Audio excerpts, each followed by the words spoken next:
Dear students, today we are going to read our next chapter, Mix Up at Birth. The chapter is written by a famous cricketer, Sunil Gavaskar. Actually, Sunil Gavaskar has written a book, Sunny Days, and this extract is taken from that book.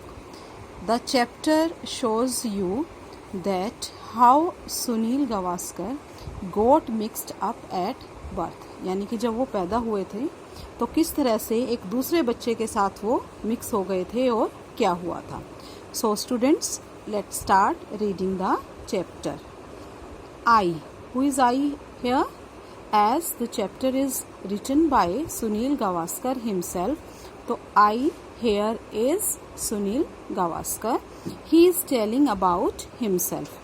I may never have become a cricketer, and this book would not have been written if my uncle, Mr. Narayan Mesuvekar, had not come to in my life the day I was born, July 10, 1949. अब वो ये क्या कहते हैं कि मैं कभी भी एक क्रिकेटर ना बन पाता और ना ही मैं ये बुक लिख पाता, जो कि बुक उन्होंने सनी डेज बुक लिखी थी, अगर क्या होता, अगर उस दिन मेरे अंकल मिस्टर नारायण मैसुवेकर, उनके अंकल का नेम है, वो मेरी लाइफ में ना आते. किस दिन? जिस दिन उनका जन्म हुआ था. इट सीम्स दैट नैन काका, एज आई कॉल हिम, अपने अंकल को वो नैन काका के नाम से पुकारते थे, who had come to see me in the hospital on my first day in this world. When he was born, at that day his uncle came to the hospital and noticed a little hole near the top of my left ear lobe. और जिस दिन वो पैदा हुए उस दिन वो आए, उन्होंने क्या नोटिस किया कि मेरे जो लेफ्ट ईयर लोब क्या होता है, कान के जो नीचे जगह है जहाँ पे ईयर रिंग्स वगैरह पहने जाते हैं, वो ईयर लोब होता है, वहाँ पे एक होल था. The next day he came again and picked up the baby lying in the crib next to my mother. Next day, अगले दिन वो फिर दोबारा से आते हैं अंकल, और क्या देखते हैं कि वो छोटा बच्चा, जिसको कि वो ये मान रहे थे कि वो सुनील गावस्कर हैं, वो लेटा हुआ था. कहाँ पर? In the crib.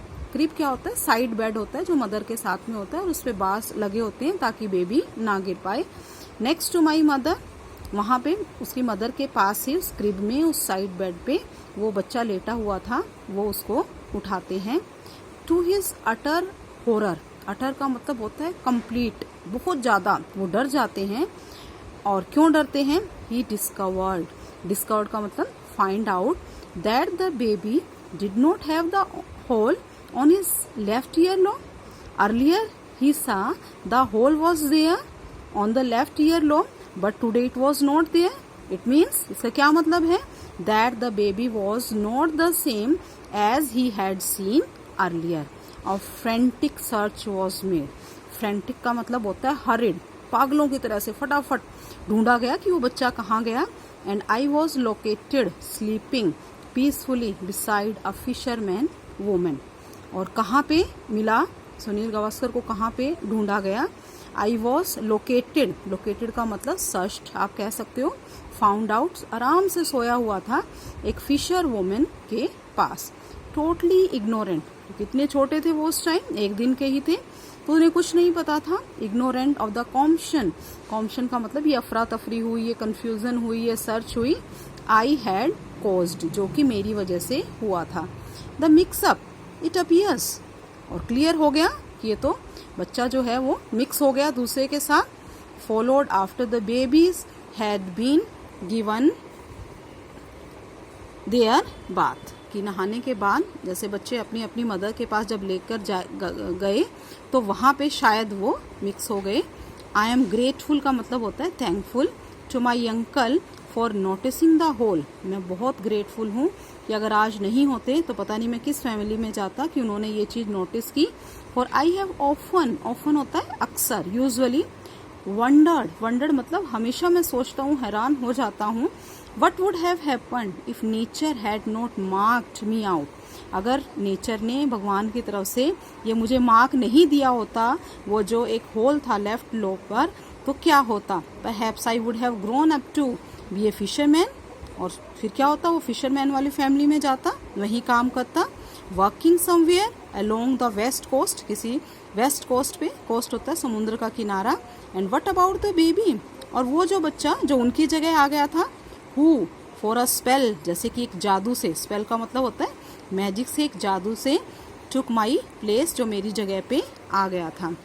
I don't know if he is interested in cricket और whether he will ever read this book, मुझे नहीं लगता कि क्या कभी वो क्रिकेट में इंटरेस्ट लेता या बुक भी पढ़ता।